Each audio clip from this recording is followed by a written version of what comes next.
Good afternoon, everyone. Good evening for those of you who are joining from India. So today's seminar is about fair trade consumption in India. And this is the second seminar of our cycle on socio-ecological transition seminar. And this is, for those of you who don't know, it's a joint initiative between the Research Group on Collective Action, Change and Transition at the University of Trento and the Center for Sustainable and Socially Responsible Consumption at Portsmouth University in the UK. Today we have two speakers presenting our research on fair trade in India, and we also have a discussant who has been really kind to join us today. So our first speaker is Matthew Anderson. Matthew is a senior lecturer in business ethics at the University of Portsmouth. He has been researching fair trade for over a decade, I believe, Matthew, correct me if I'm wrong. And he has worked with several fair trade organizations in the UK and in Europe. And Indro Dasgupta is joining us from India. He is a board member of WFTO, so World Fair Trade Organization, and also is associated with Fair Trade Enterprise Craft Resource Center. He's also visiting academic at university in the US. I know you did not want me to say that, but I'm also saying that.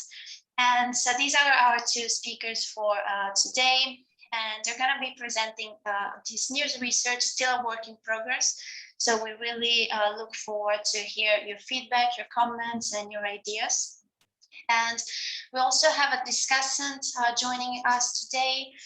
We have Anita Ahuja joining us from, again, from Fair Trade Forum India. She is a board member of Fair Trade Forum India and also co-founder and president of Conserve India. So we're really looking forward to hear her perspective of fair trade in India, which is quite an under-researched topic, the idea of fair trade consumption in India and in generally in the global south. So I'm not gonna say anything else. I'm just gonna give the floor to Matthew, who is gonna start the presentation, and then we will have time at the end for questions and comments. Great, thank you, Roberta. I'll just try to share my screen so you can see our PowerPoints, and hopefully everyone can hear me okay.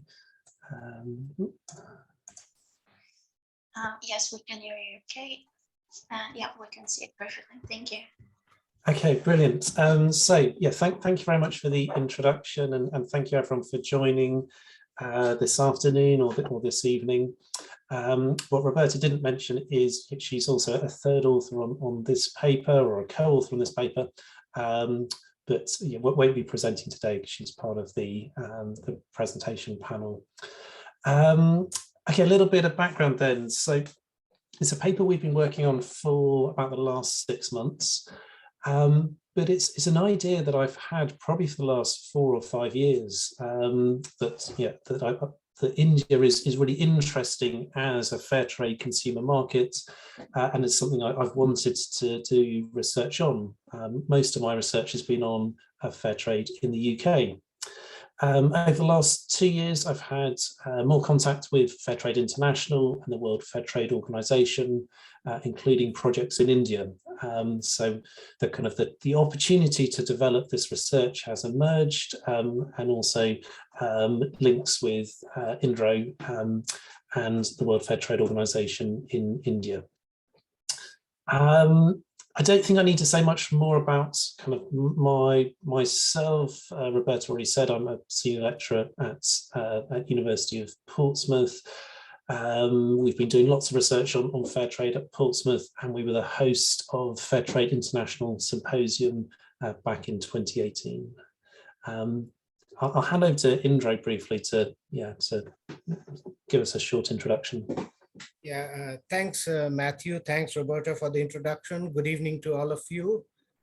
As Matthew said, we have been working on this paper for 6 months, and it has been a really fascinating project for me, being in India, for a couple of reasons. One is, as Matthew said, India is a pretty big market, and being a big market, big market in terms of people, there's 1.3 billion people here. there's a lot of voices, a lot of voices talking about different issues today. And one of the issues being ethical consumption, ethical consumers, and fair trade. And, I've always, thought about how can we make sense of all these voices and all of this different messages coming through. And the second thing is that it's fascinating that in India, the whole idea of ethical consumption, which Matthew will talk about in more detail, is new and it's old. It's old in the sense that, in as far back as 1956 in India, we had the Khadi Village Industries Commission Act passed, which talked about small scale industries and cottage industries and the handloom and the hand woven fabric. And then 75 years later today, we hear these voices again of, buy local and buy from the local farmers and the local producers. So it's fascinating how this whole concept has come around, and working with Matthew and Roberta on, uncovering these different voices and different linkages was quite fascinating. So without further ado, I will pass it on to Matthew. Brilliant. Thank you, Indro. So our plan is to present for about 30 or 40 minutes. I'm going to lead on the majority of the presentation, and there's parts which Indro will present on as well. So topic of the presentation today, fair trade consumption in India, a netnographic study of market creation. I'll explain a bit more what that means in a moment. As Roberta said, this is still a work in progress. We're finalising the manuscript at the moment. So we're really interested to hear your kind of feedback, comments, suggestions for clarification or improvements. Okay, so to introduce the study, first of all, a netnographic study. What does that mean? It's basically about applying ethnographic methods to study online communities. In this case, we're interested in both the online digital spaces and also the offline communities of civil society and ethical consumption.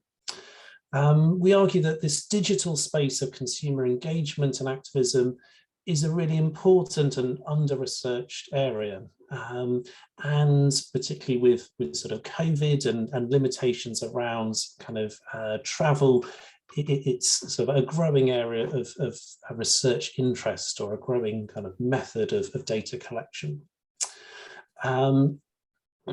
We think India is a really interesting market. So fair trade production has been in India for at least 20 years. Actually, we could probably say closer to 40, but 20 years of fair trade certification of fair trade products.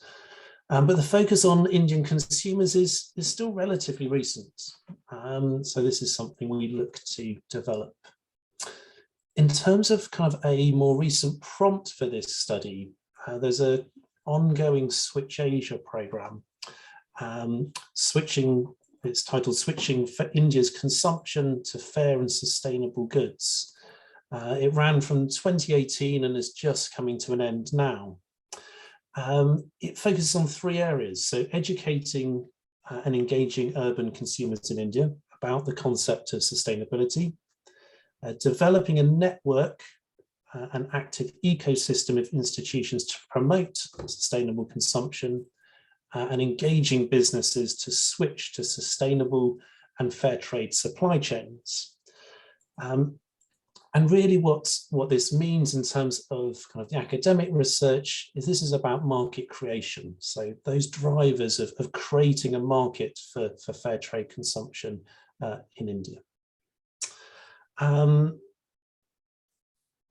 Let's move on to research approach. So as I said, in terms of theoretical frameworks, we're interested in ideas of fair trade market creation, building on work by Bob Dougherty and colleagues published in 2015. We take a social forces framework approach to this. So we're interested in the networks, the institutions, and the cognitive frames that emerge, and looking at how digital activism, digital networks can support these. As we've mentioned, fair trade consumption is still relatively new in India. So some of our research questions are exploratory in nature, others are more conceptual. So three areas we're interested in. First of all, defining what is the concept of ethical consumerism? How's that understood and defined by the fair trade movement in India? Secondly, what are the processes of market creation for domestic fair trade consumption? So there's some interesting dynamics about proximity here. So it's a country that produces fair trade products, most notably tea and coffee, but a range of crafts, but is also increasingly an important consumer market. And then thirdly, how do digital spaces support networks of ethical consumption in emerging markets? So this is where our netnographic part comes in.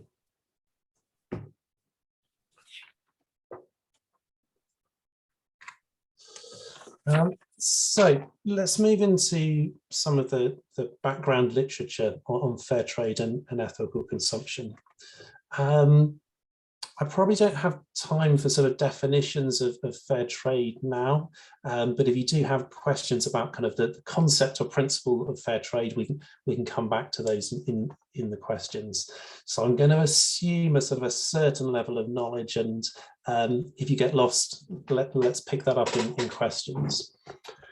I think the first thing to say is that fair trade is often identified as an example of the bright side of consumer ethics. So kind of a practical example of ethical consumerism. And the literature on fair trade consumption is well developed and explores a range of motivations and consumer typologies. And you can see some of those concepts on this slide. And they range from caring at a distance to ethical selving to citizen consumers. And then more recently, studies that looked at passive consumption or ordinary consumption. But what you'll also note on this slide is that the majority of studies focus on consumers and places of consumption in the global north.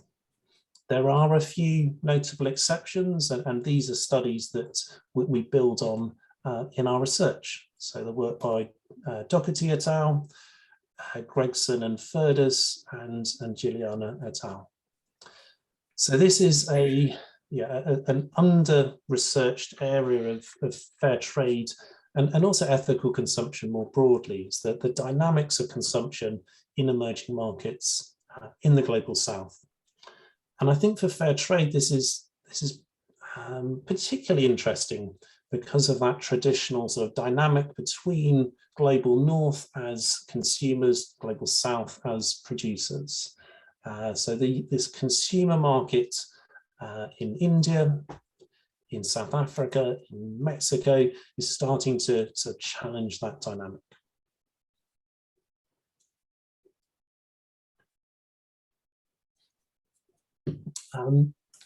Actually, I should have said at the start, I'll open the chat box. If people have got any questions as I go, I'm happy to look at the chat box, but I'll keep going.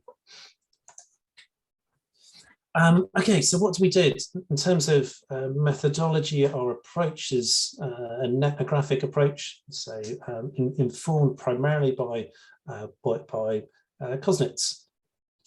So this is looking at ethnographic approaches to online cultures and communities. We used data from Twitter, so we looked at 15 organizations that are active in the fair trade movement. We downloaded their complete Twitter timeline, and then we uploaded that to InVivo. So in total, we've got just over 22,000 tweets. And that covered a period from 2009 for some of the earliest sort of adopters of Twitter up until the end of our study period, August last year. So it's a relatively large amount of data for sort of qualitative research. In terms of social media data, it's still a relatively small data set. So what we did to kind of develop our study, so we used hybrid content analysis for the Twitter data, the tweets, and then semi-structured interviews with representatives from those organisations. And we managed to speak to most of the organisations that we included Twitter sort of data from. There were a couple that weren't available. We may try to sort of to follow up with those. So in terms of data collection, these are the organisations that we were looking at. So we sort of started with a kind of core of the fair trade movement, and looked at organisations that were active both in terms of their Twitter, social media, but also in terms of involvement in market creation and network building in fair trade. You can see there's quite a range in terms of activity and sort of followers. For some, Twitter wasn't their only social media channel. Others use a combination of sort of Facebook and Instagram as well. And sometimes in those tweets, we saw that kind of combination of how those different channels are used. We followed this up with 15 interviews. Our respondents tended to be at senior level from these organisations, so director or chief executive. We had semi-structured interviews lasting between 45 minutes and an hour. I think on the whole, the sort of support that we got and the access for those interviews was really good. So yeah, that was kind of really made this study possible. A quick note perhaps on ethics. So questions around informed consent and ethnographic research are becoming kind of more prominent. I think the assumption that everything on Twitter is publicly available and open for research is changing. We made a particular point to focus on the official organisational accounts, and we informed the organisations that we were doing this research and gave them an opportunity to withdraw. Also for our interviews, the default assumption is often that respondents will be anonymous. We gave respondents that option, but we also asked them if they wanted to be named and acknowledged in the research. And what we found is that yes, they did. So in the paper, we're able to name those people that we've done interviews with. Okay, so that's kind of the context in terms of our methods and our data collection. Next, we're going to just look at overview of some of the Twitter data. So I'll hand back to Indro just for a moment. Thanks, Matthew.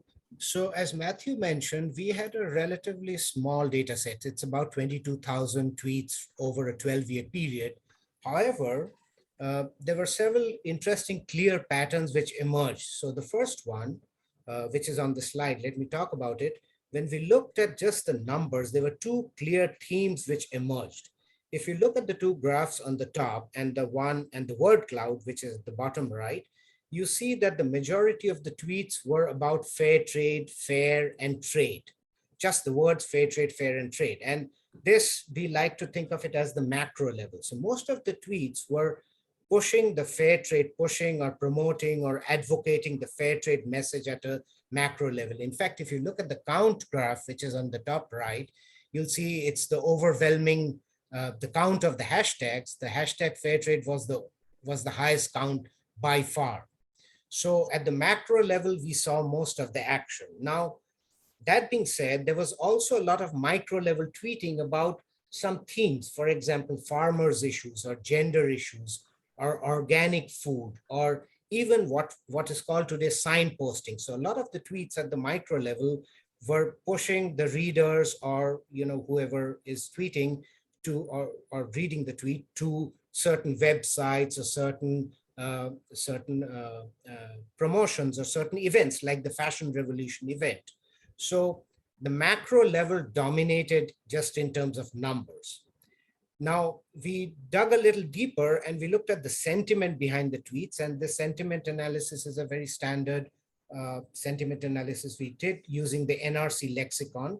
So you basically look at the words which are expressing certain emotions. And what we found that the predominant tweets were trust, joy, anticipation. So once again, in line with what we saw in terms of counts, they were all pushing the fair trade concept, promoting the fair trade concept.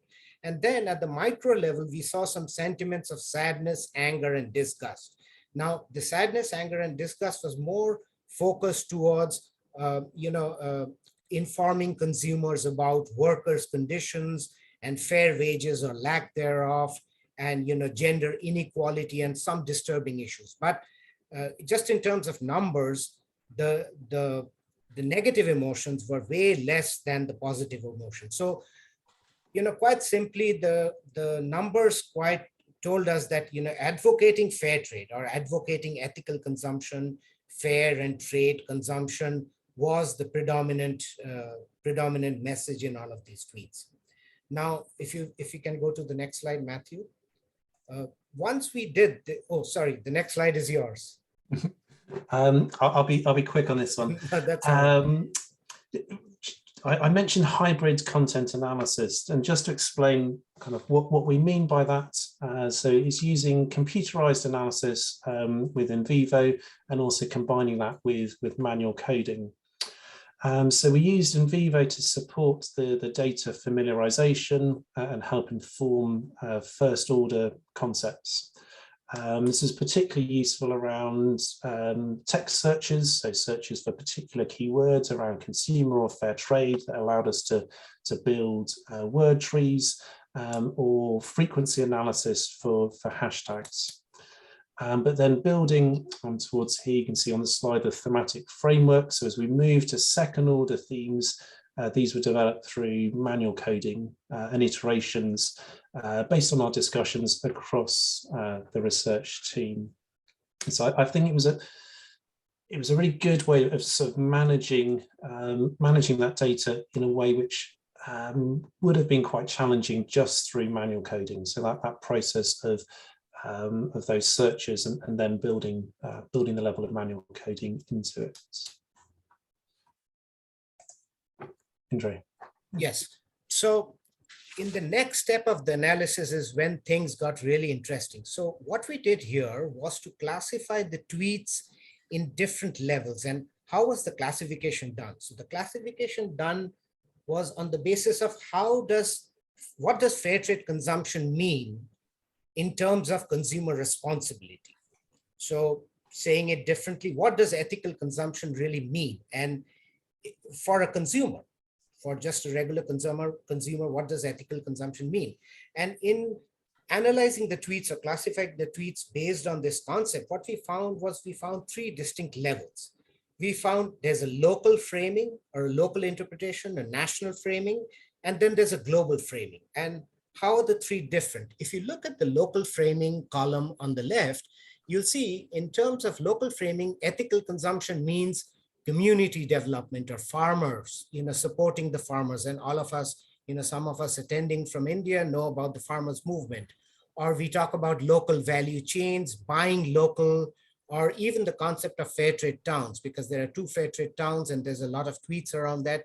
So it was all about how can you buy local, be local, help your local farmer, engage with the local consumption or the local producers and the local weavers. At the national level, which is the middle column, the tweets talk more about the brand of India, the Indianness, that what does National Handloom Day mean, or participating in National Handloom Day, or the Made in India idea, or even the discussion of craft heritage and innovation. There's a lot of tweets which center around India's craft heritage and how we can preserve the arts and crafts. So a lot of tweets centered around that. So ethical consumption essentially was interpreted as promoting our traditional crafts or the national brands, and solidarity, or for example, solidarity with workers at the national level. At the global level, the tweets were mostly focused around being a global citizen. Like, for example, the best example is the Fashion Revolution campaign. As all of you know, this campaign started in 2014 with the Rana Plaza disaster. And since then, it's become a really big international movement. It's international celebration, awareness campaign, and it goes on for a week. And there's heavy engagement in the tweets about that, how can you be part of this? How can you raise awareness about this? And of course, the global fair trade movement. How can Indian consumers, Indian citizens become part of the fair trade movement? So these three levels were very, very clearly, these three levels, or as I should say, these three layers, which Matthew will discuss in detail, became very visible in the tweet. And this was quite fascinating, that in India, there's not just one general mass of tweets or one level, but very distinct three levels.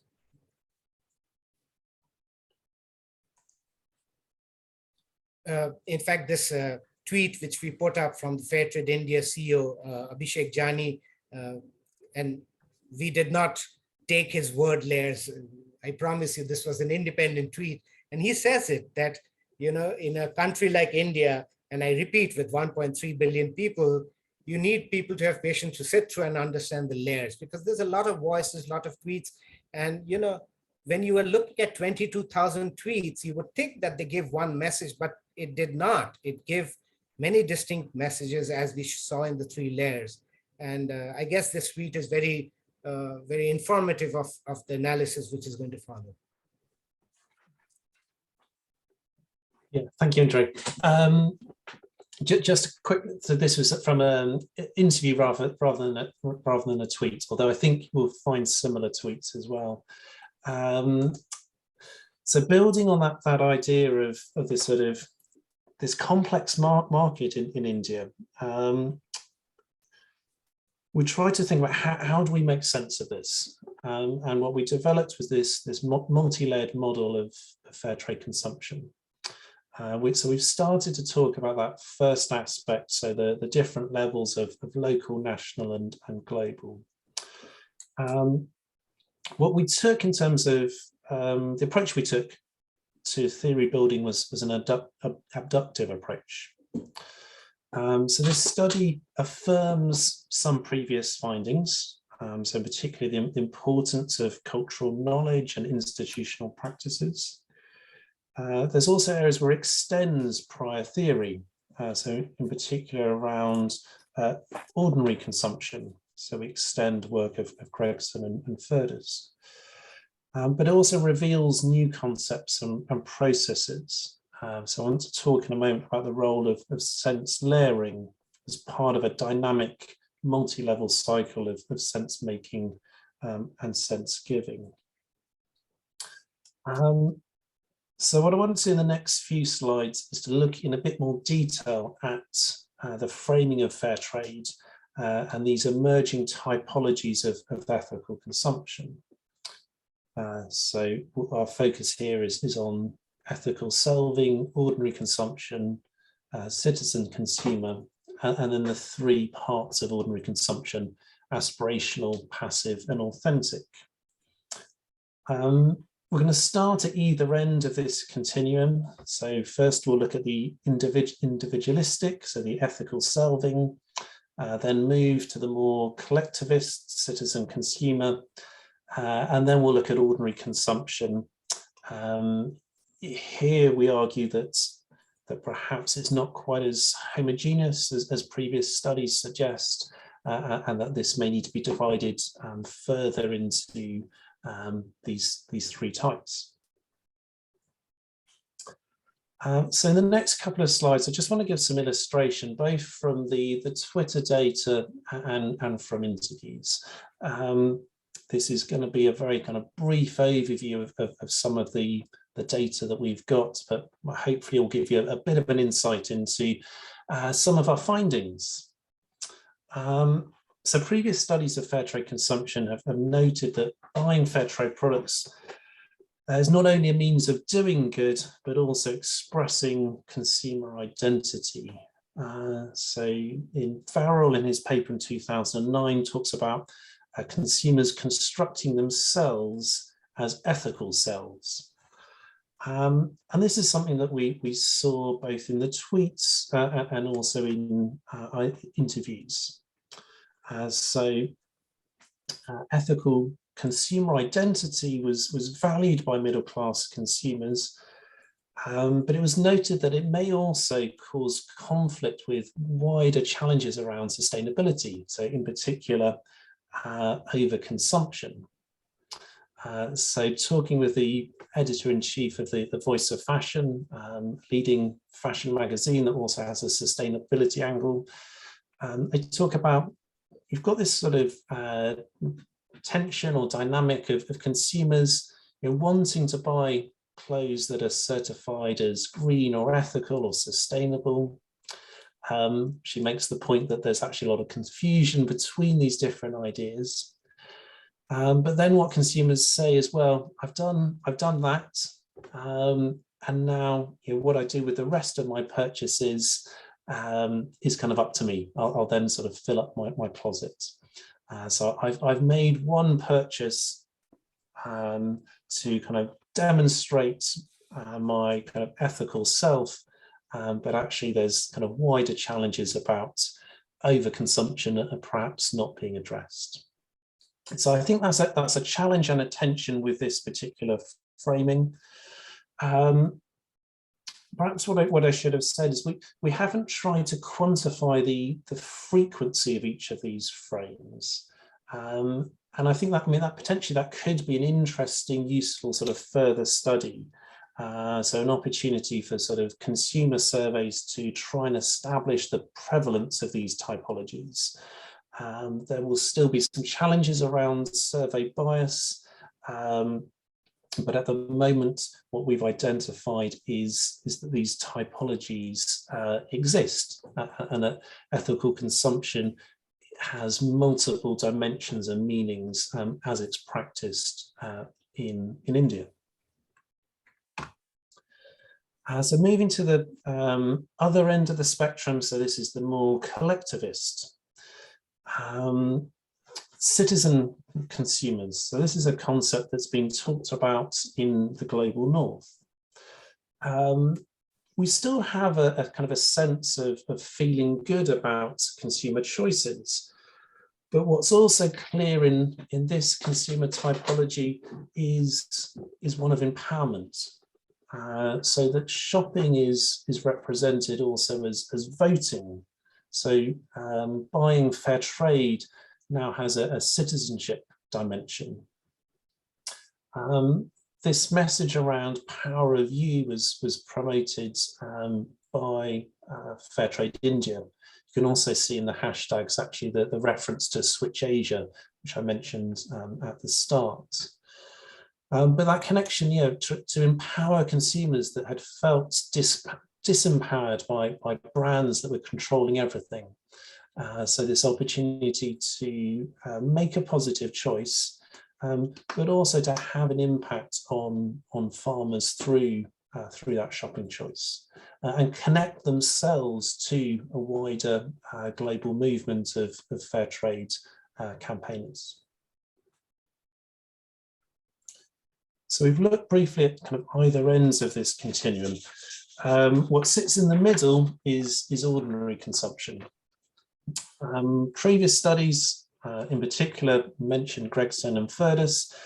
Their study argued that ethical consumption exists in the global south, but in the context of Bangladesh, they argued that it took the form of ordinary consumption with ethical effects.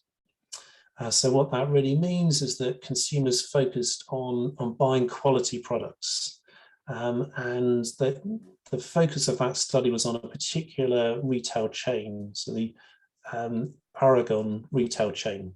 They've got 23 retail stores across Bangladesh, and they're probably the dominant sort of fair trade retailer in that country.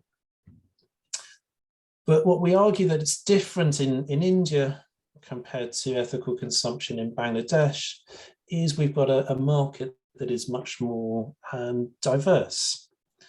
And ordinary consumption may exist, but it seems to take more than one form. So to look at those in turn, aspirational consumption is probably closest to what Gregson and Furders talk about when they talk about consumers focusing on quality. And here we can see that focus on trying to kind of broaden that focus on quality. So not just the quality in the way that the garment is made, but also the quality in terms of life of the garment worker. So there's an attempt to kind of redefine, reframe that message. There's also a recognition that yes, Indian middle-class consumers are aspirational.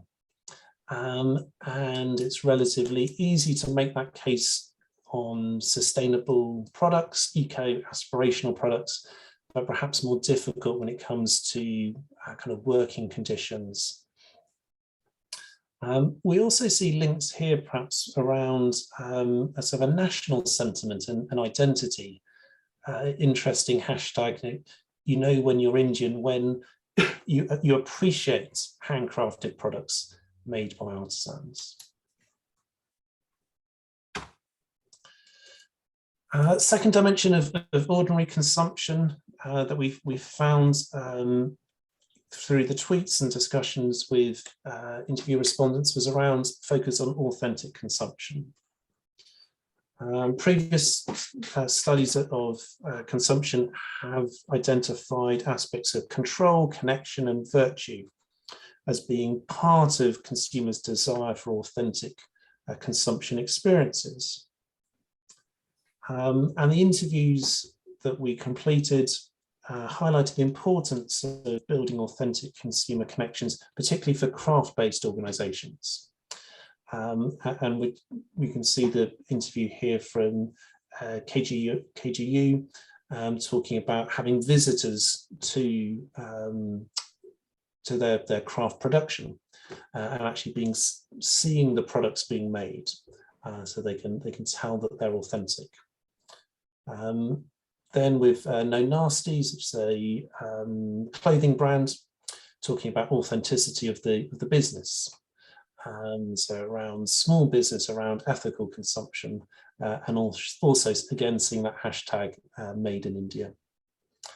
Then we will see organisations from who are WFTO members, who have that longer history of fair trade production. So Sasha working with artisans from 1970s. Third dimension of ordinary consumption, passive consumption.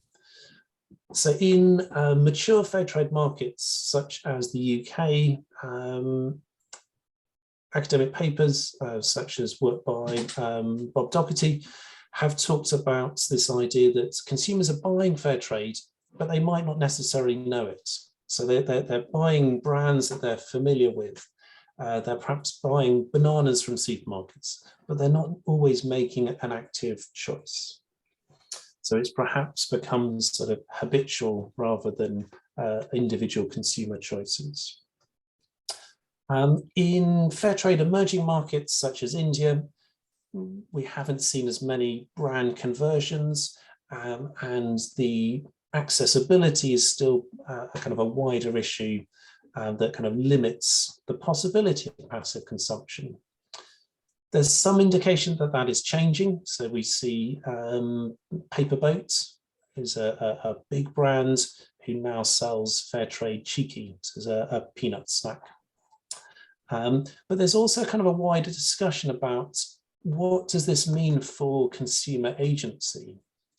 So the tweets on the screen here kind of talk about what's changed since Rana Plaza.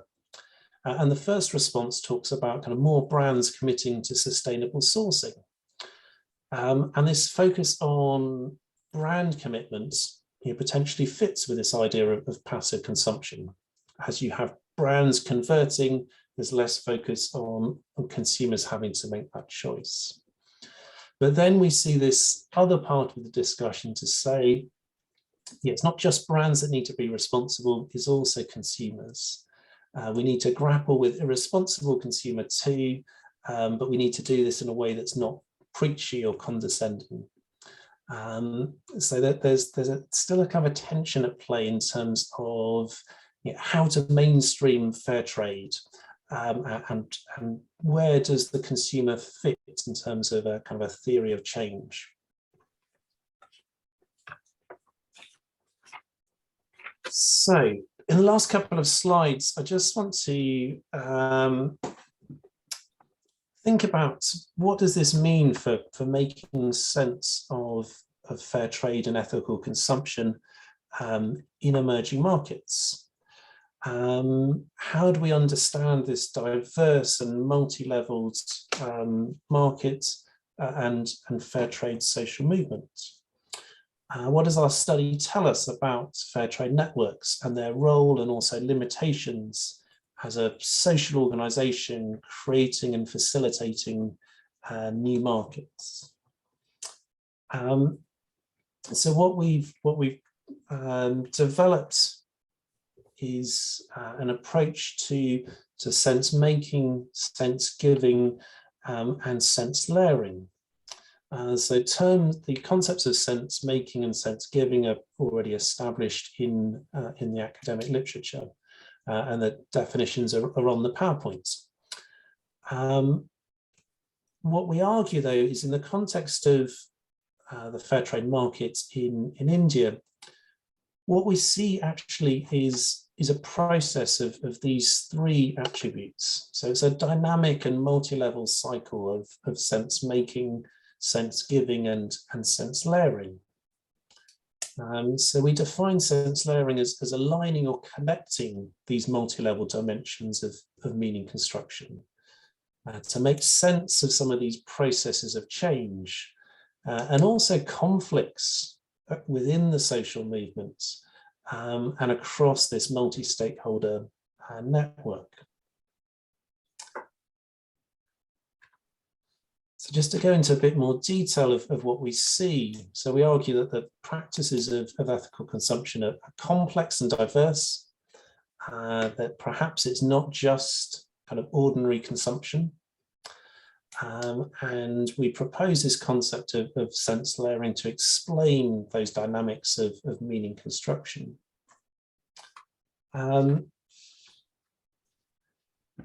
So rather than simply sense giving, so that would suggest a certain level of coordination or power to be able to define a sort of a single meaning.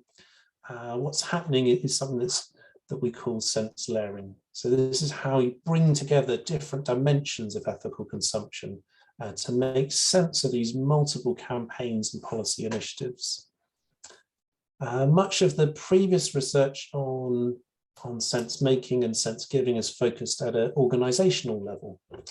What we're doing here is looking at a wider social movement. And we think this concept of sense layering may be applicable beyond fair trade in India and potentially beyond the sort of the fair trade movements. So other social movements that are looking to manage multiple narratives and are part of diverse networks where that dominant narrative may change over time. So at that point, the strategic and sort of pragmatic response is one of sense layering. And if I may interject here, Matthew, in the Indian context, this is particularly relevant because if you look at the ethical consumption and the fair trade consumption market, or the ethical consumption, ethical producers, the actors, the main actors in India, there's no dominant actor. There's several organizations, several brands, several movements trying to spread this message, to educate the consumer, to push this idea of ethical consumption. And given that there is no dominant player or a dominant message, sense giving and sense making may not be the approach to take for any of these organizations. Whereas if all the organizations were to understand this sense layering concept, it would probably mean, as you say, it's a pragmatic response. It would probably indicate a more inclusive and coordinated messaging approach between all these movements and all these actors in the market. To, at the end of the day, they're all trying to increase ethical consumption and the number of ethical consumers in India. So sense layering might be the concept they want to piggyback on. Thank you. And just to sort of conclude with some final thoughts around the theoretical and also the managerial implications. So what we've looked to do is extend current research on the role of digital activism and looked at how that supports and sustains emerging fair trade networks, institutions, and importantly also those cognitive frames. As we've just mentioned, we proposed the concept of sense layering to explain the dynamics of meaning construction. And then we argue that this digital turn, so the approach to netnography, also opens up promising theoretical approaches to explore opportunities and challenges in other globally networked consumer movements. Indra, do you want to comment on some of the management or the movement implications? Absolutely, and the managerial implications are quite interesting, because one thing we have to remember that India is number 3 on the rank of Twitter users in the world, even though it's low as a percentage of the population, but still we have 23 million tweeters in India. And that has a lot of implications. And you know, Twitter is not the only social media framework. You know, there's Facebook, there's Snap, you know, there's Instagram and so on. But if you look at the location and proximity of the ethical consumers and the connections to all these tweets and so on, you know, the primary focus has to be on awareness building with these tweets and the messages about ethical consumption and all the associated movements. So the continued use of tweets and social media to build the movement in India. You know, as I said at the very beginning, this ethical consumption is not a new concept in India, but ethical consumption in its new form, especially for the urban consumer, who have kind of moved away from the grassroots and moved away from the small scale and village industry. It's a new concept. So to build this awareness and to build this market is the biggest challenge which we face. And you know, during this pandemic, all of us in India, all of us who are involved with small scale producers or artisans understood the need for domestic markets, that, you know, when the whole world shuts down, you cannot export any of your products or any of your food. You have to look to the domestic markets. And the only way to build these domestic markets for the long term is to build the market of ethical consumers. And that's where, you know, sense layering with these tweets is an essential tool. The other interesting managerial implication which comes from these tweets is that if you look at the definition of ethical consumption of fair trade, take fair trade, for example, in WFTO, in the World Fair Trade Organization, fair trade is defined not just by ethical consumption, it's 10 principles. There's issues like no child labor, there's gender equality, there's cognizance of environmental issues, there's capacity building, there's fair payments and fair prices and fair wages. So it's a whole series of issues. And what you saw when we looked at the tweets, that the primary message is fair trade. That's good, but in the second step, in the future, we can look forward to promoting these different other sub-issues through the social media. You know, for example, the environmental issue, you know, ethical consumption and environmental concern. How are these two movements linked? For example, in India, there's a very robust green environmental movement. How do you link the two?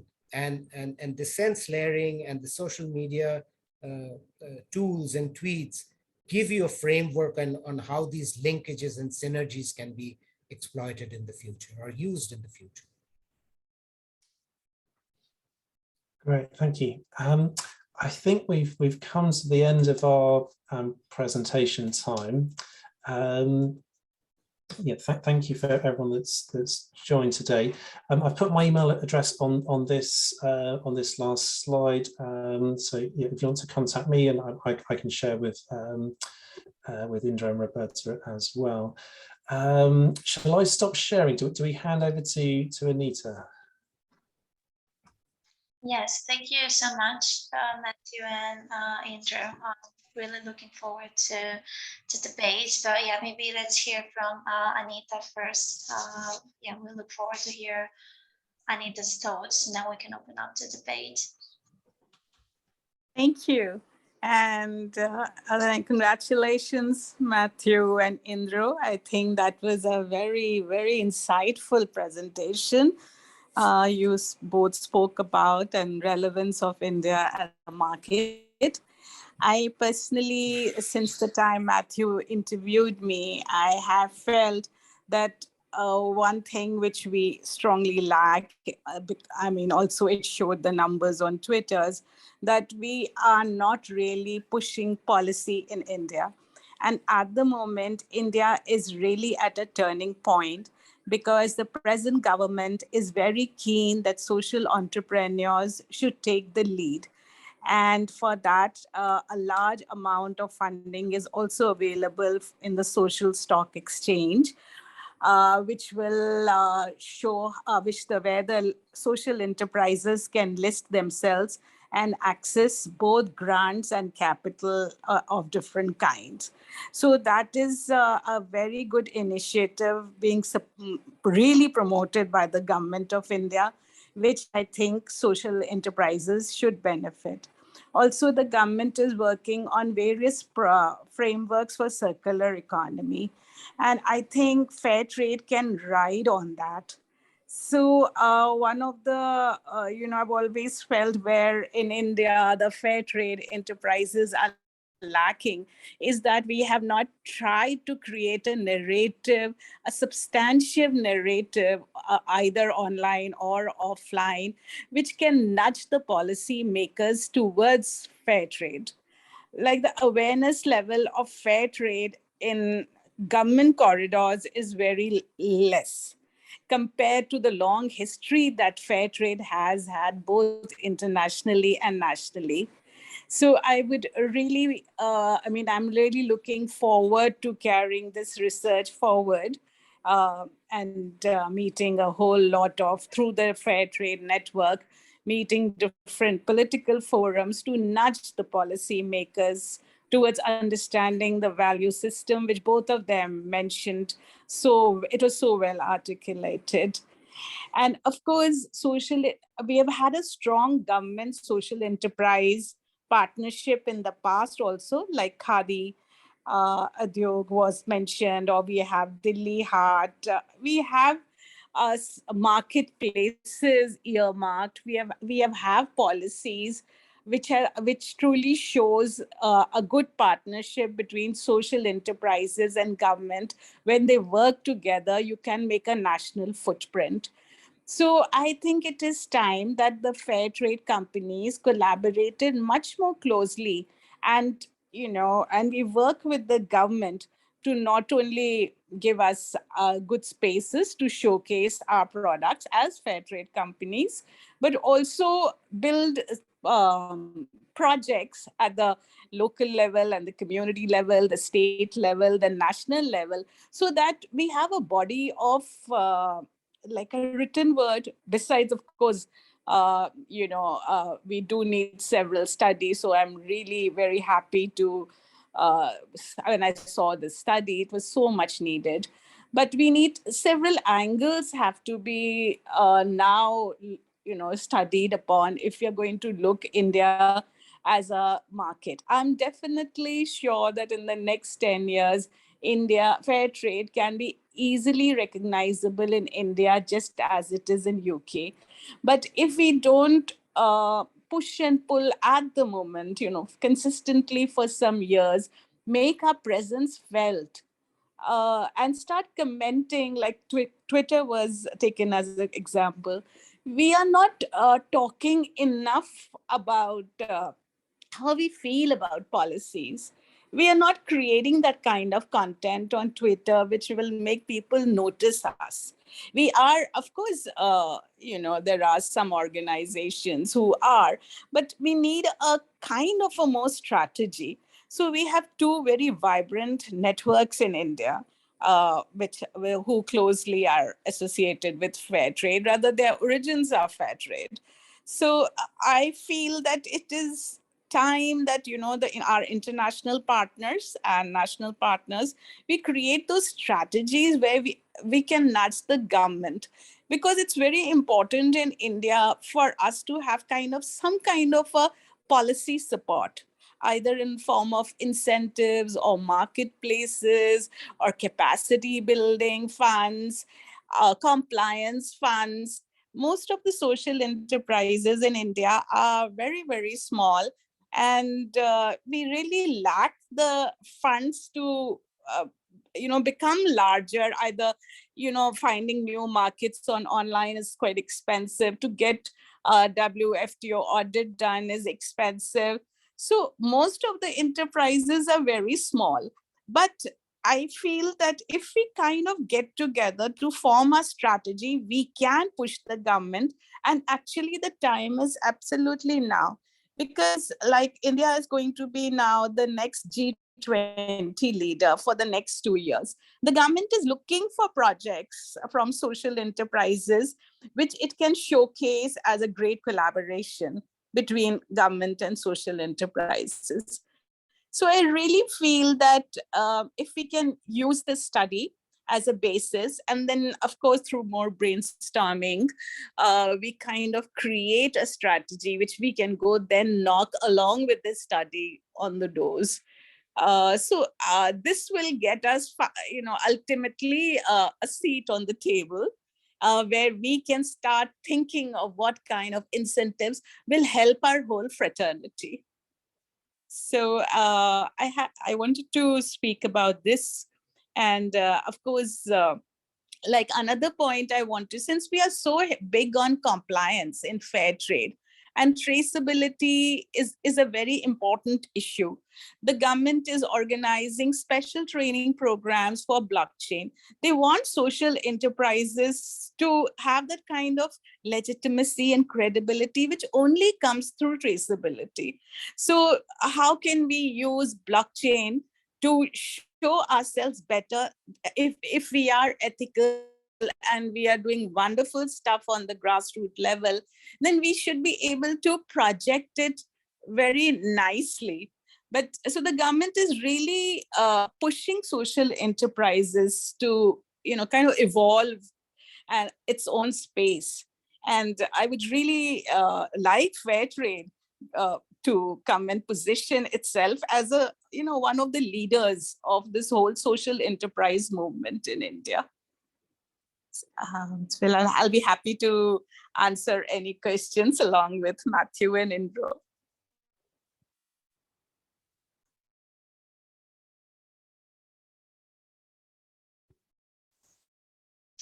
Thank you so much, Anita.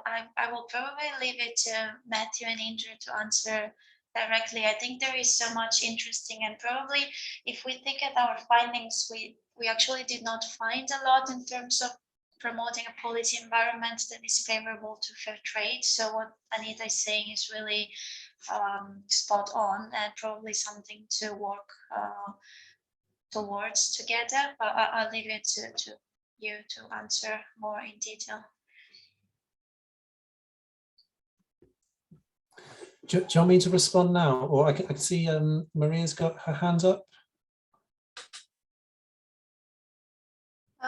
I think probably we have enough time, so it can also be a quite informal conversation. We can just have chat and yeah. I'll respond with some initial thoughts. I guess first of all, Anita, thank you for kind of engaging with this project. So both with the interviews, but then also the kind of the follow-up work, kind of reading the paper and contributing today. Yeah, I think what you said about the kind of developing those policy nudges and also thinking about kind of some of the practical areas where the government of India can support fair trade social enterprises is really important and really valuable. So I think you talked about some specific things around kind of capacity building and compliance funds. So maybe supporting sort of funding for things like WFTO audits. I think all these things are really important. I guess where this research potentially fits in is around kind of, yeah, building, as you said, that kind of substantial narrative that fair trade is an important part of that kind of social enterprise sort of landscape, and that it has a voice on issues around ethical consumption and sustainability, and maybe also providing some tools or kind of new ways of thinking around collaboration and sort of and messages. But again, I mean, that's something we're kind of interested to find out is what is that step from kind of the academic research to the more practical recommendations. So we've talked about doing a separate sort of paper that focuses more on recommendations. I think on the Twitter side, there's some specific things around how hashtags are used, for instance. So there's probably not as much coordination and collaboration on the use of certain hashtags beyond just hashtag fair trade. So yeah, there's other kind of coordinated messages that could help. Yeah, Indro, do you want to respond to any of Anita's points? Yeah, I mean, Anita made some really good points about nudging the government. You know, what I would like to say is that in India, there's so many different levels of engagement and different actors we want to engage. The government is definitely one of the principal actors we want to engage in terms of supporting ethical businesses or fair trade businesses, definitely in terms of policy, capacity building, resources, and so on. But at the same time, we cannot forget that we have to engage the consumers also, because long run, as I said, just like this pandemic showed us, we not only need the government to support these organizations, but we need the demand. You know, if 30% of India is urban population, they live in the cities, 70% is in the rural area. Now 30% of 1.3 billion is a big number. If that market can be made, even half of that market turns into ethical consumers, or there's a need for ethical demand, then then we are talking of sustainability of these organizations and a sustainable future for ethical consumption. So, Anita, absolutely, I agree with you that, the government is one of the key players we need to engage, but at the same time, we have to engage the consumers, not just at the local level, the national level. We have to coordinate, as Matthew said, we have to coordinate the messages across India, coordinate the hashtags. So in summary, there's just a lot to do in India as far as ethical consumption is concerned.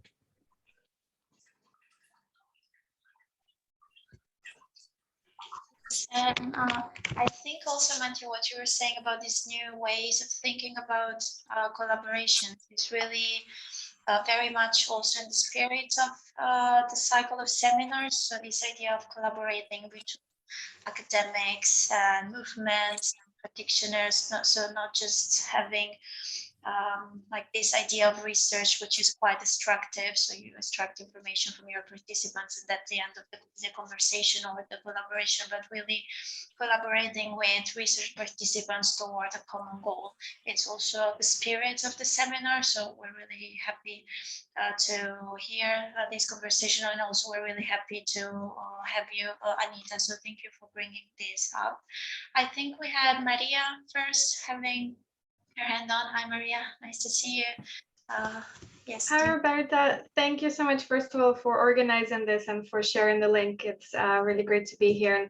And thank you very much for Matthew and Indro for the wonderful presentation. A lot of the things that you have found echoes what I found in my research when looking at sustainable consumption of seafood here in the UK. And one of the biggest kind of barriers to more ethical consumption was that confusion of different certificates and labeling and just misunderstanding of what it means, for example, eating farmed fish versus sustainable. And there's thousands of different kind of bits of information, but just too much for consumers to understand, so they kind of fall back into their old habits, which obviously then just, you know, creates that vicious circle of people never breaking away from that unless something massive happens. So I think looking at, you know, educating the population that you're targeting is obviously key in order to create that initial change. Also, I think it would be, you know, really great looking at other kind of industries and similar initiatives to have some kind of a toolkit to help people once they're educated to start making those initial changes. But I was wondering, through your research, I guess there's two questions here. Have you seen any difference in response or what people are tweeting or talking about in India, difference within age? Because some of the research that I'm doing now is looking at the fact that younger generations, they don't want to compromise anymore.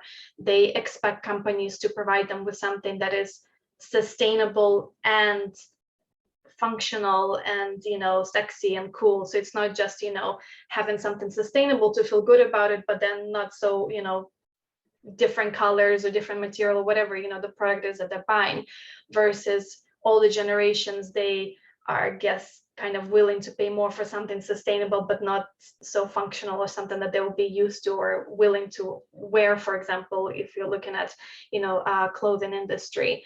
And the second question is, did you find anything in terms of who is driving these kind of voices and opinions? So in terms of influencers, who are people listening to, or are you looking to engage with some key influencers, whether it's, you know, social media influencers or more political or industry influencers, to help drive that change in India? So thank you so much. Yeah, thanks, Maria. Thank you for your questions.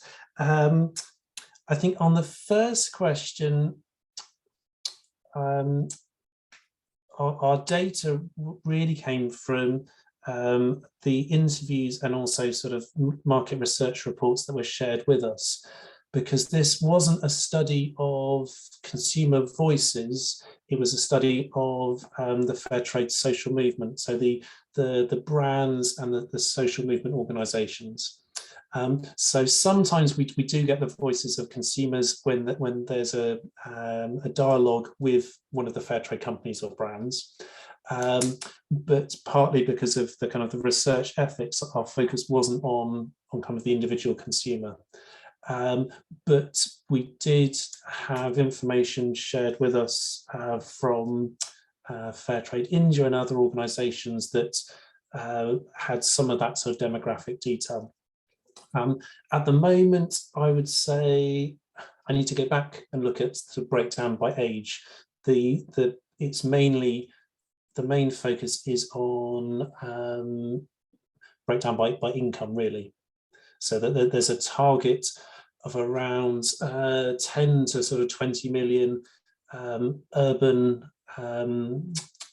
consumers, so high income, middle class Indian consumers, which is the kind of the current target for most fair trade consumption.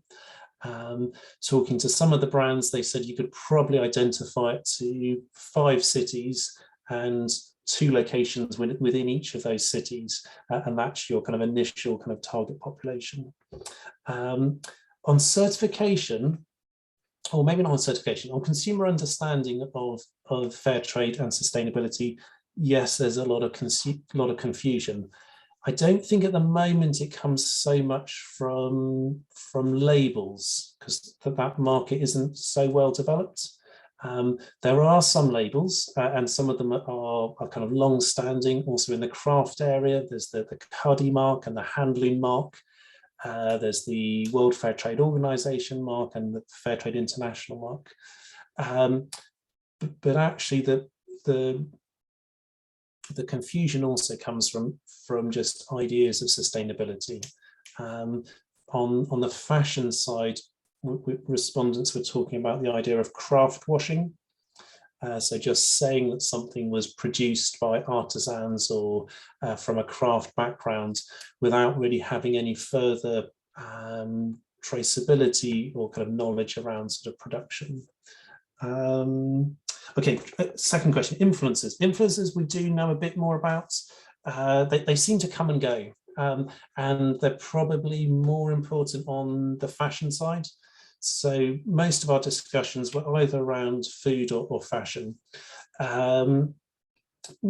Indro might be able to remind me that Indian Terrain, sort of a well-established clothing brand, has a fair trade line. They are working with a quite famous Indian cricketer. I can't remember his name. I'm not sure if Indro can, but yeah, the influence of the moment are either coming, I think, from film or sports, and that they're quite well established. They're not like some of the social influencers who are kind of YouTube sort of vloggers. So that, yeah, that it seems to be kind of, yeah, actors or sports people. Indro, can you remember the name of the cricketer that works with Indian Terrain? Is that Virat Kohli by any chance? I have not seen those ads. No. I'll Google in a moment. Did that help, Maria? Yes, thank you very much. Thank you. Yeah, I just wanted to add to Maria that right now the confusion in India is not so much about labels, but more about the concept. You know, as Matthew said, you know, what is ethical consumption? What is sustainability? What is organic? What is fair trade? You know, it's these different concepts which are a big blur in the Indian consumers, at least, you know, as much as I can see. And we haven't gone to the point of getting confused between labels. For example, you know, you see the organic label a lot. You know, there's lots of stores, small and big stores, which will sell you organic food or organic clothing or organic cotton. But is that organic? Does that also mean fair?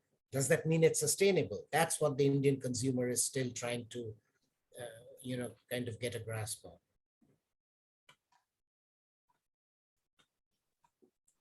Francesca, did you want to?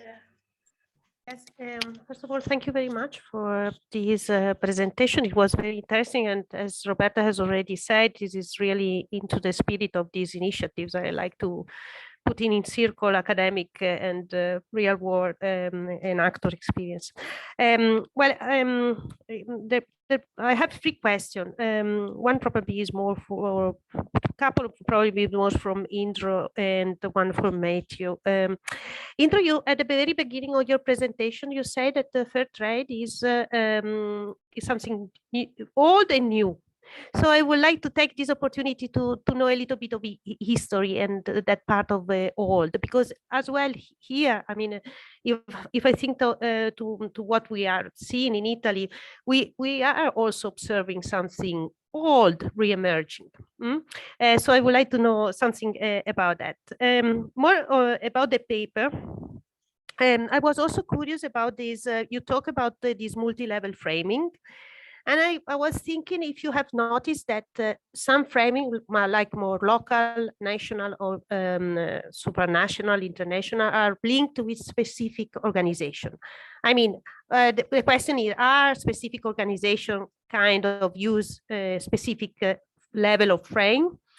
And then the third question, it is a little bit beyond the paper, but you, Indro, mentioned the pandemic effect. And we have seen here as well in Europe and in Italy that this idea of scaling through the government, approaching the government, started to address the local government is something that really, it was already there, but really reinforced during the pandemic. And I wanted to ask you if you could see that this course of addressing this pity that Anita is not here, is not still here. If you see this discourse to address the institution, the governments, especially the local government, has reinforced after the pandemic. And linked to this, I have another question. I mean, you say that fair trade organization turned more to the local market, also as a consequence to the pandemic. But are those fair trade organizations that turn to the local consumer new or old? Because the sense that maybe the more older fair trade organization might have been in the same situation than before, not turning to the local consumer, but keep the usual chain.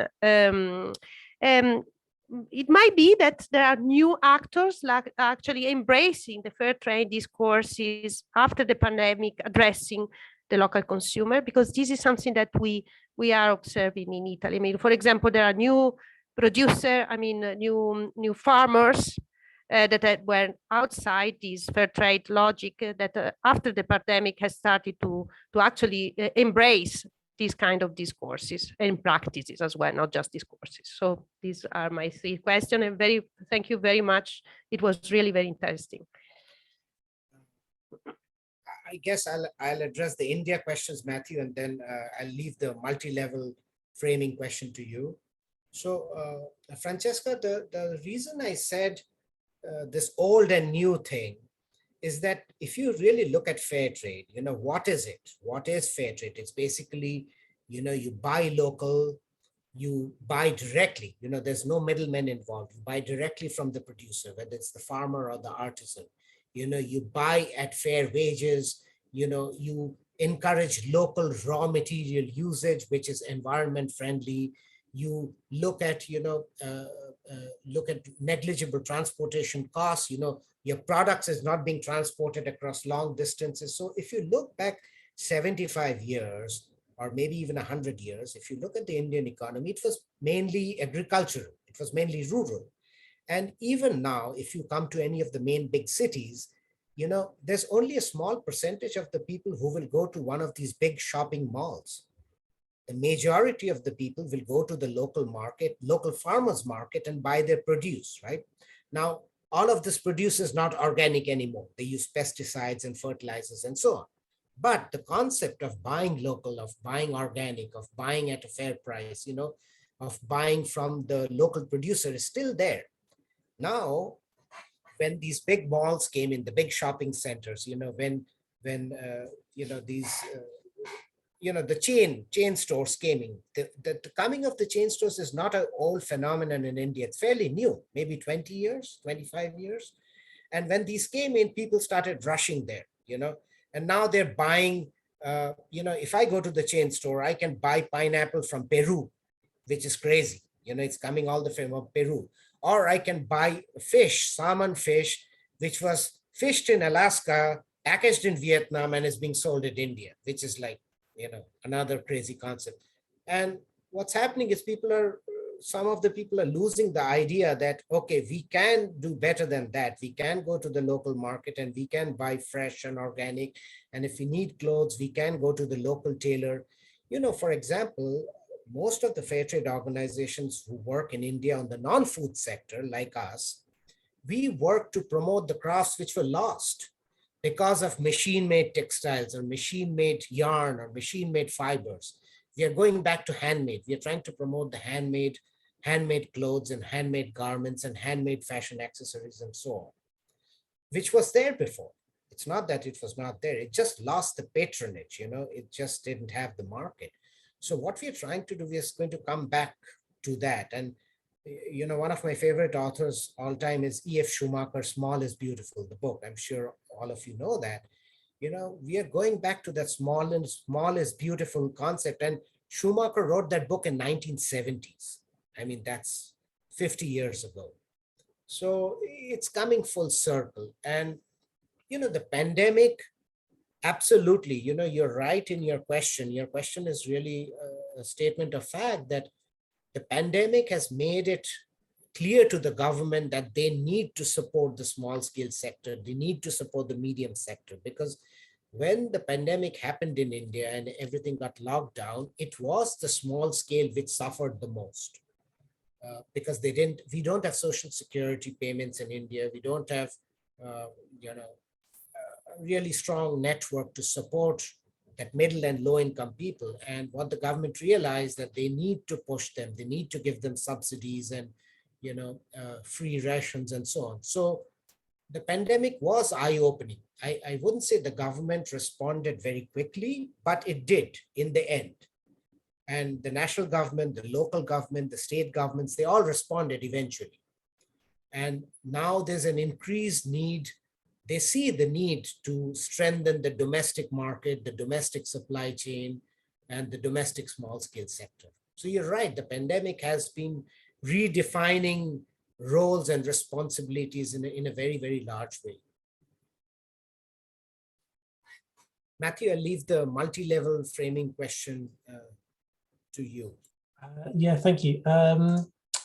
I guess short answer in terms of multi-level framing. At the global level, we primarily see Fairtrade India, which is the certifying body for commodities, so that either Fairtrade cotton, tea, cocoa. So they were quite dominant in terms of using that global framing, the power of you, consumer citizenship, and also fashion revolution. Then at the local and national level, there's much more sort of diversity. So that this is used by Fairtrade brands, and also the sort of the network organizations. I think how they use those frames is still also different. And some are maybe more sort of controversial. So the kind of the Made in India sort of hashtag didn't resonate with sort of all organizations. I think some saw it perhaps as kind of too political or too kind of government led. But yeah, we haven't sort of gone through and again kind of quantified in terms of numbers of tweets. It's something I might go back and have another look at, but yeah, we do see some organizations using certain frames and certain levels more than others.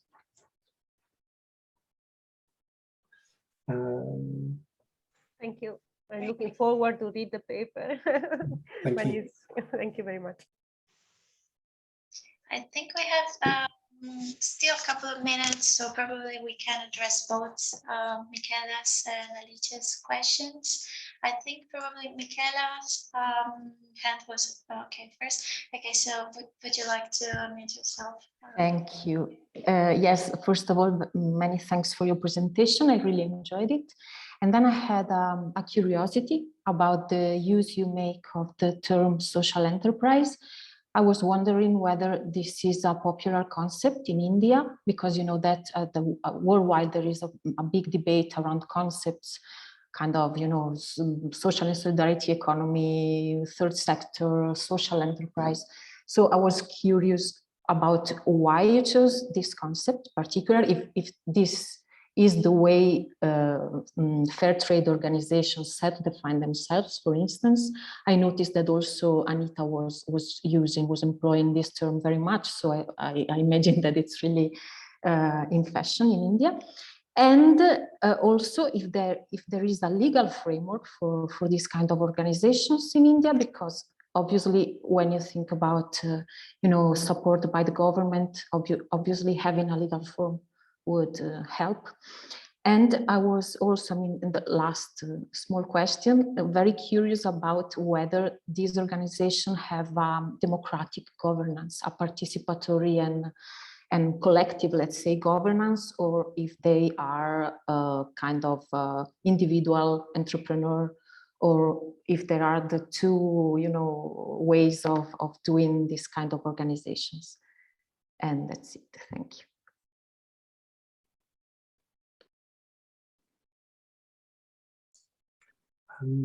Indro, do you want to respond? Yes, actually, that's a very good question, Michaela. And to be very honest, in India, the definitions, the legal definition I'm aware of is about the size of the enterprise. So the small scale, medium scale, and large scale. And that is defined by the number of employees and the number of and your amount of your sales. But I will have to investigate this, and I really don't know whether there is a legal definition of social enterprise. Now, that being said, I know for sure social enterprise is a very commonly used term in India. You know, there's NGOs, there's not-for-profit, even some for-profit organizations call themselves social enterprise. And the focus is whether whether the objective is some kind of social movement or social cause other than profits or selling something. But to be very honest, I will investigate this topic on what is exactly the legal definition. And as far as I think, there might be one, I'm not sure. And your second question was on about governance, if they have a democratic governance, if once they are again, individual, collective. Yeah, once again, most of the enterprises that I am familiar with, the one I am associated with, Anita, her organization, most of these are members of fair trade organizations, and they by principle have democratic organization. So yes to that.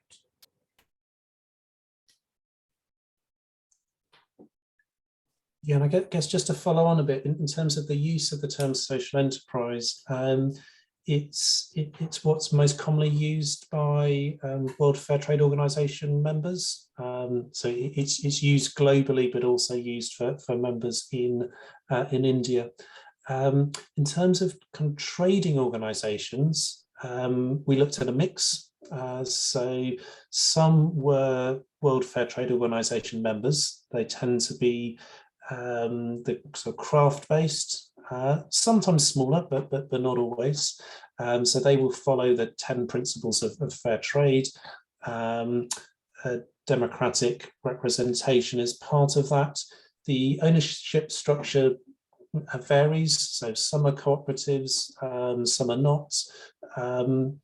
We also then looked at organisations that were using the fair trade mark, so the Fair Trade International mark. For those organisations, it's a product certification. So the organisations, the ones we looked at tended to be privately owned, so family-run businesses, but quite large businesses. And then also ones of exception was a company called Shop for Change, which is a retail outlet that kind of self-defines itself as fair trade, but isn't part of the wider fair trade movement. But we included it to kind of give another perspective on kind of what fair trade potentially means.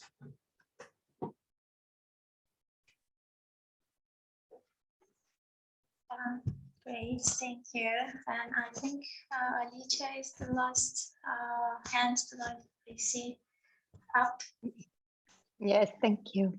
Well, very, very briefly, and I think in part it has already been answered, my question. It was about how and if fair trade organizations in India try to engage subjects that are, let's say, beyond the urban middle classes, so possibly lower classes or rural subjects, maybe through alternative ways of trading, actually, because I understand that going through the market chains, then it becomes really difficult for lower class people to access maybe fair trade consumption. But yeah, just wanted to know whether there is a thought in this direction and an effort in this direction or not.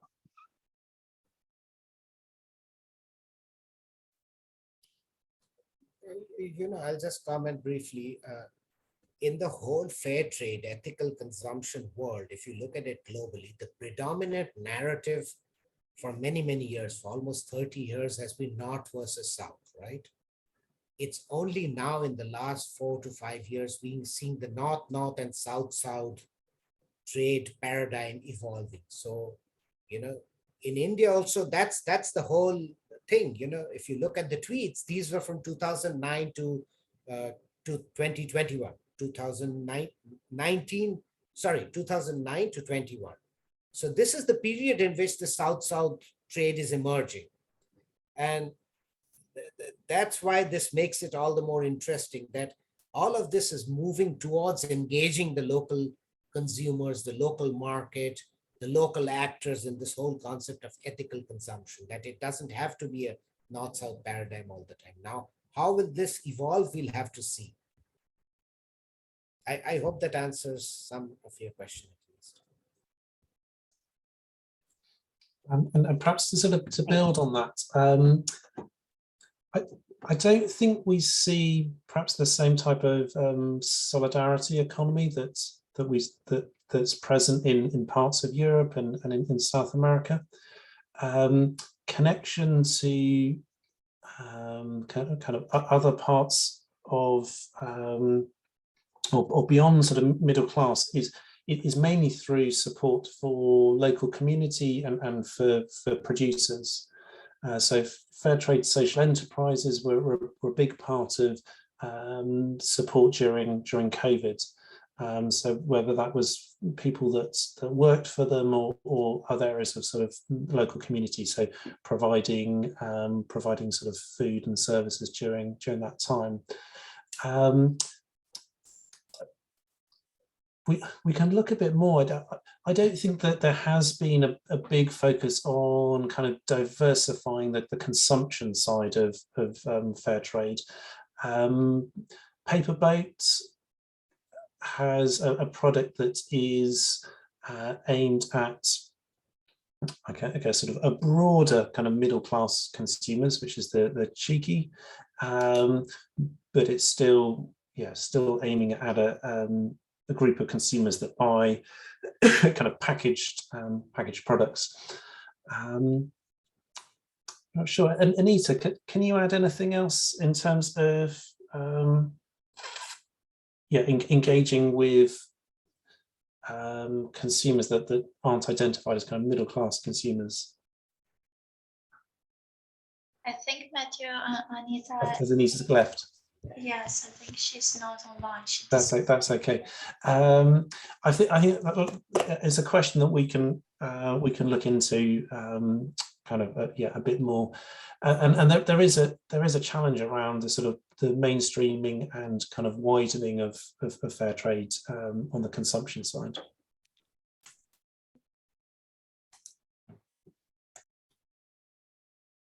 I think it's a really interesting debate. I'm just a little bit wary of time. Francesca, did you want to say something?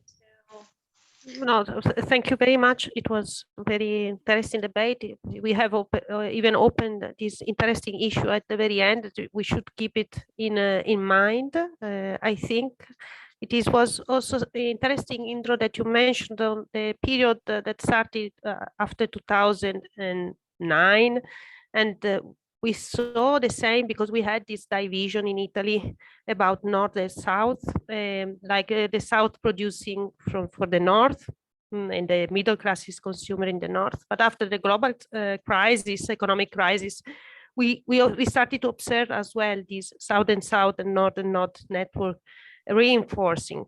So I think that this is a very interesting issue to keep an eye on, and also the question that Alicia has just raised is very interesting, how fair trade approach also beyond middle classes, and in general solidarity economy enterprises also try to go beyond middle classes. I think that we should close, and thank you very much, Roberta, for organizing this second seminar. Thank you to all of you. It was fantastic. Also, we had a feeling to be in India a little bit, and to know a little bit more. Just to remind that we will have our next meeting on the 11th of May, and we will have Lara Monticelli from the Copenhagen Business School, who will talk about India again, because she has studied an eco-village in India as a kind of prefigurative politics. So we will continue to think about on this side of the world and to discuss it. So of course, I mean, you are all invited to join also these events, and I really hope that we will be in touch also in the future through Roberta and Matthew. Thank you very much. Thank you. Thank you so much. Thank you. Bye-bye. Thank you.